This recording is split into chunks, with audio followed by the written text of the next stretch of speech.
Hello everyone, in this class I'll show you how we can exit a viewport if by any chance we get stuck inside it, right? What does it mean to be stuck inside it?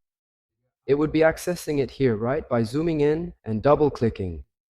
This way I can no longer click outside. So if I use the mouse scroll wheel, what will happen is that it will zoom in on my file.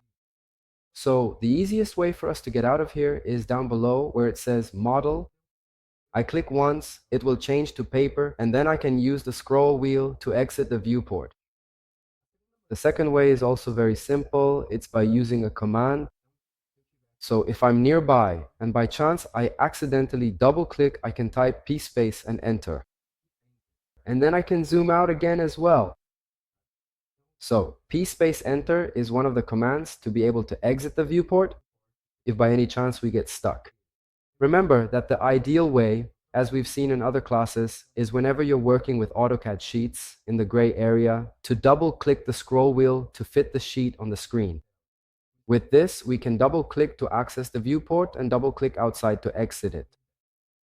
I hope you enjoyed it and we'll see you in the next classes. Thank you very much.